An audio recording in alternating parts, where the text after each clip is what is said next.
大雄80歲嘅時候咧，病倒在床，佢準備即將要離開呢個世界。佢同叮當講：等我離開咗死咗之後咧，你就返回原本屬於你嘅地方，你翻去未來啦。叮當咧應承咗佢。到最後大雄姐離開咗呢個世界咧，叮當並冇翻去未來。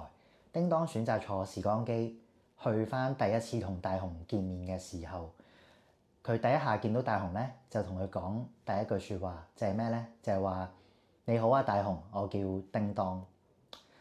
其實呢個故事嘅寓意咧，就係叫做人生若只如初見。好多時咧，我哋喺關係上邊咧，開頭咧會覺得段關係好美好，好多快樂，好多喜悅，好多甜蜜。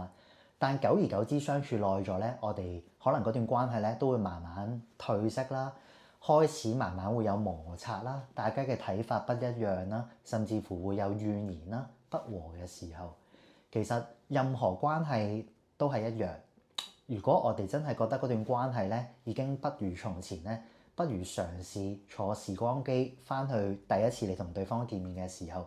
當然啦，現實係冇時光機，但係如果我哋可以選擇，當我哋呢一段關係處於一個卡關嘅時候嘅，倒不如你可以嘗試諗翻你最當初見到對方嘅時候係點嘅咧？你欣賞佢啲乜嘢咧？你哋嘅默契又係如何嘅咧？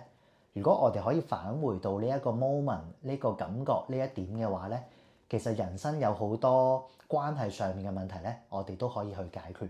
如果你願意用一個咁樣嘅感覺態度去面對對方，用翻第一次同佢見面嘅時候嘅感受去對待佢，或者可能對方咧都會回想記得翻佢第一次見到你嘅時候咧係點樣嚇。所以咧，人生若只如初見，我哋好多時咧都需要勿忘初衷。